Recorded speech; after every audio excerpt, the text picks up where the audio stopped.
To this educational channel crazy English. इसके पहले videos में आपने प्रोनाउंस के बारे में पढ़ा, उसके काइंड्स के बारे में पढ़ा, उनके डेफिनेशंस, एग्जांपल्स पढ़ा। आज हम पढ़ेंगे ट्रिकी प्रोनाउंस। प्रोनाउंस में कुछ ट्रिक्स होते हैं जिनके बारे में आज हम पढ़ेंगे। तो pronoun basically takes the place of a noun. ये तो आप सब जानते हैं कि प्रोनाउंस जो है ये नाउन के प्लेस पे यूज़ किया जाने वाला वर्ड है। तो it basically takes the place of a noun. आज हम ट्रिकी प्रोनाउंस देख रहे हैं जिसमें हम आई और मी का यूज़ देखेंगे कि किस तरह से आई और मी का यूज़ होता है। किसी सेंटेंस में हम आई और मी का यूज़ कहाँ करते हैं। बहुत से लोगों को इसमें प्रॉब्लम होती है कि जब हमने सेंटेंस कोई बनाया, इंग्लिश का लिखा या पढ़ा, तो यहाँ पर क्यों हमने आई किस जगह लिखा और मी किस जगह लिखना है। तो ये डिफरेंस आज हम जानेंगे ट्रिकी प्रोनाउंस में। तो देखिए, सबसे पहले हम बिगिन करेंगे आई से। आई मीन्स मैं, मी मीन्स मुझे। I as a subject does the action in a sentence. I is always in the beginning of the sentence. जैसे कि आप कोई भी सेंटेंस जब पढ़ते हैं तो उसमें आई जो है वो हमेशा सेंटेंस के बिफोर आता है, और आई जो है वो सब्जेक्ट के तौर पे एक वाक्य में एक्शन करता है, कोई एक्शन जो आई के द्वारा किया गया होता है। और आई हमेशा जो है सेंटेंस के पहले आता है। जैसे देखिए यहाँ पर पहला सेंटेंस, आई कॉल्ड स्टीव, पहले में आई आ गया। तो आई ने क्या काम किया, कॉल्ड। आई टॉक टू मेरी, आई पहले आ गया और आई के द्वारा क्या हुआ, टॉक, आई ने बात किया। तो इस तरह से आई का यूज़ होता है सब्जेक्ट के प्लेस पर। आई जो है हमेशा सब्जेक्ट का काम करता है। नेक्स्ट आ जाता है मी। मी का देखिए, me is object in the sentence. Always will find me as a subject in any of these sentences. Me is always used as a object. तो me as an object receives the action in a sentence. Remember, I जो है वो action कार्य करता है, action work करता है, और me जो है वो रिसीविंग का काम करता है। जैसे स्टीव कॉल्ड मी, तो यहाँ मी जो है, यहाँ आई हो गया नाउन और मी हो गया यहाँ पर रिसीवर। स्टीव के द्वारा एक्शन किया गया है और मी जो है वो रिसीव कर रहा है। तो ये रिसीवर जो होता है यही ऑब्जेक्ट होता है, और इस तरह से मी का यूज़ होता है हमेशा ऑब्जेक्ट के लिए। Mary talk to me, again me बाद में आ रहा है, तो मी जो है ये ऑब्जेक्ट का काम कर रहा है सारे सेंटेंसेस में। The gift is from Sarah and me. Again, this is an object. It's you and me in the old photo. तो यहाँ पर me, क्योंकि ये रिसीव कर रहा है, तो me जो है यहाँ पर भी, ये भी एक ऑब्जेक्ट हो जाएगा। आइए देखें इसके example. I called Steve. I called Steve में I जो है ये यहाँ पर सब्जेक्ट है। फिर second, I talked to Mary, फिर I पहले आ गया क्योंकि ये सब्जेक्ट है। यहाँ पर प्लूरल में आ रहा है, सारा एंड आई आर फ्रेंड्स। तो यहाँ सारा एंड आई फर्स्ट पर्सन में है और ये दोनों के द्वारा वर्क किया जा रहा है। तो आई यहाँ पर भी सब्जेक्ट का ही काम कर रहा है, प्लूरल फॉर्म में, सारा and I, both of. Next, Bob and I, you and आई। तो इस तरह से जो है इन सेंटेंसेस में आई जो है, इन सारे सेंटेंस में आई जो है वो सब्जेक्ट का काम कर रहा है, तो इसलिए यहाँ पर हम आई का यूज़ करते हैं। इसी तरह देखिए यहाँ पर स्टीव कॉल्ड मी, ये ऑब्जेक्ट हो गया। मेरी टॉक टू मी, यहाँ भी ये ऑब्जेक्ट हो गया।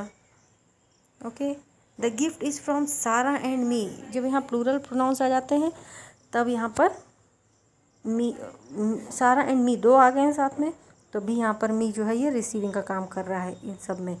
तो क्या होता है इसमें, जैसे you and I are in this photo, तो यहाँ पर क्या है, it's you and me in the old photo. Multiple subject या object for same reason, people get confuse. So here Sarah and I, we don't write Sarah and me, we will write Sarah and I in this sentence as a subject. But यहाँ पर सारा and मी जो है ये receive कर रहे हैं इस सेंटेंस में। यहाँ पर ये रिसीवर है, और इस सेंटेंस में सारा एंड आई का यूज़ किया गया है क्योंकि यहाँ पर ये सब्जेक्ट है। दे प्रमोटेड बॉब एंड मी, इस तरह से ये सारे सेंटेंस है। अब यू एंड आई जो है ये सब्जेक्ट यहाँ पर थे, you and I are in this photo, तो यहाँ ये सब्जेक्ट थे। यू एंड मी, देखिए यू एंड मी क्या होता है, आफ्टर द वर्ब इज़, जब भी इज़ वर्ब आ जाता है कहीं, जैसे इज़ वर्ब जब भी कहीं आता है तो we use object pronoun, not it's I, we say it's me, हम कभी नहीं बोलते इट्स आई, हम बोलते हैं इट्स मी। तो ये था ट्रिकी प्रोनाउंस। इसको इस वीडियो को एक बार से आप फिर से देख लीजिएगा, तो ये जो भी इसमें डाउट्स होंगे वो क्लियर हो जाएंगे। तो आइए अब हम ट्रिकी प्रोनाउंस को कंटिन्यू करते हुए यहाँ पर ये एक्सरसाइज करते हैं, जो है पुट आई और मी, यानी कि इन ब्लैंक स्पेस में हमें आई या मी फिलअप करना है। देखिए कैसे। First sentence, my friends and dash plan the party. तो यहाँ पर हमें क्या पुट करेंगे, आई कि मी। माय फ्रेंड्स एंड के बाद डैश दिया है और इसके बाद ये वर्ब आ रहा है, यानी कि ये माय फ्रेंड्स एंड और ये ब्लैंक जो है ये सब्जेक्ट हो रहा है। तो whenever it is a subject you will fill up I. जब भी सब्जेक्ट होगा तो वहाँ आई आ जाएगा। Okay, next sentence, this shirt doesn't fit. यहाँ पर दिस शर्ट सब्जेक्ट है, तो यहाँ पर हमें ऑब्जेक्ट लिखना है, इसलिए यहाँ पर हम लिखेंगे मी, ये ऑब्जेक्ट हो जाएगा। थर्ड सेंटेंस में जैक एंड डैश, फिर यहाँ पर ये सब्जेक्ट आ रहा है, फिर यहाँ पर आई फिलअप हो जाएगा। Next, Raj Aman and dash work together.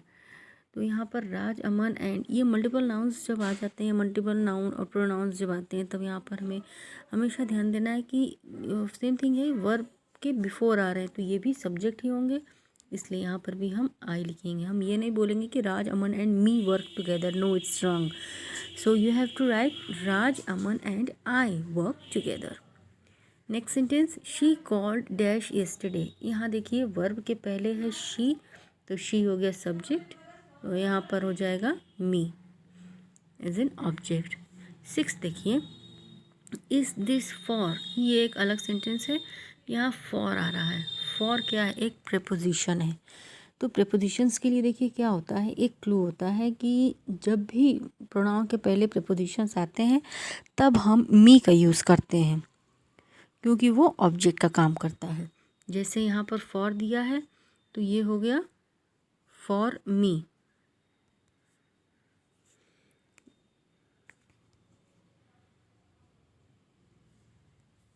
For me हो जाएगा यहाँ पर। ओके, फॉर के साथ हम मी लिखेंगे, क्यों, क्योंकि फॉर एक प्रेपोजिशन है।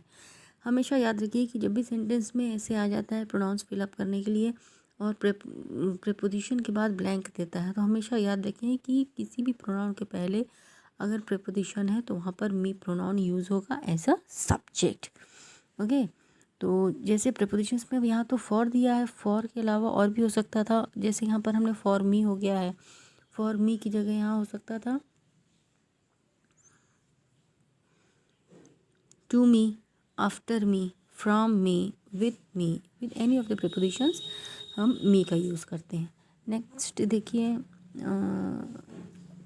बॉब एंड, फिर आई, बॉब एंड आई, ये यहाँ पर सब्जेक्ट है तो फिर यहाँ पर आई आ जाएगा, are living early. Next, they thanked, फिर यहाँ दे थैंक्ड मी हो जाएगा, यहाँ पर भी मी फिलअप करेंगे। एक और चीज़ देखिए, ये वाला सेंटेंस जो 6 वाला था, इसको ध्यान से देखिए, क्योंकि यहाँ प्रेपोजिशन आया था, तो जब भी प्रेपोजिशंस आते हैं तो प्रेपोजिशन के साथ मी ही लगता है।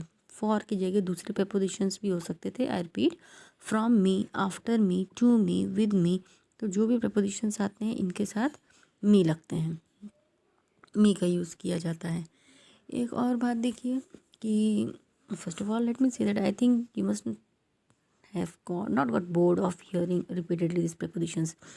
Okay, well, read such clues repeatedly. In this way, whenever you are going to speak and you hear it again and again, eventually it becomes a voice in your mind, not just as video but also in your mind, so that whenever you are going to speak or going to write about these sentences, use of I or me, it becomes clear to your mind that where to use I and where to use me. I को हमेशा subject की जगह use करते हैं और मी को object की जगह यूज़ करते हैं। अब देखिए इस तरह से ये सारे सेंटेंसेस। अब लास्ट वाला सेंटेंस देखिए, यहाँ पर क्या लिखा हुआ है, सेपरेट लिखा हुआ है इसमें, आई विल कॉल यू और यू कॉल मी। यहाँ पर आई जो है ये सब्जेक्ट हो गया और मी लास्ट में आ रहा है तो ये हो गया ऑब्जेक्ट। ये हमेशा याद रखें, सब्जेक्ट जो होता है वो गिवर होता है, यानी सब्जेक्ट के द्वारा कोई कार्य जो होता है वो किया जाता है, डूअर हो जाता है, ठीक है। Subject always does something, subject doing में आ जाता है और ऑब्जेक्ट जो है वो रिसीवर में आ जाता है। तो इस तरह से ये पुट ओ और मी का एक्सरसाइज कंप्लीट होता है। और ये हमेशा ध्यान रखें कि आई जो है वो सब्जेक्ट की तरह यूज़ करते हैं, मी को जो है ऑब्जेक्ट की तरह यूज़ करते हैं। Alright, now read these sentences out loud to yourself. Watch the video and read the sentences. Read the sentences correctly. And the more you read, the more you hear, the more easily you would remember. Say the right thing to write the correct answer. कोशिश करें कि सही तरीके से इसको read करें और पढ़ें, और जो इसमें प्रॉब्लम है या जो नहीं समझ आया वो आप कमेंट बॉक्स में पूछ सकते हैं। Okay, thanks for watching all the way to the end, because this is such an important subject or such an important topic. So if you had understood the use of difference between I and me, you are really not going to make this kind of mistake ever. So if you are speaking, speak correctly. Okay, so we'll be right back with some more interesting topic. Till then, have a great time and thanks for watching the video. Please like, share and subscribe the channel. Thank you.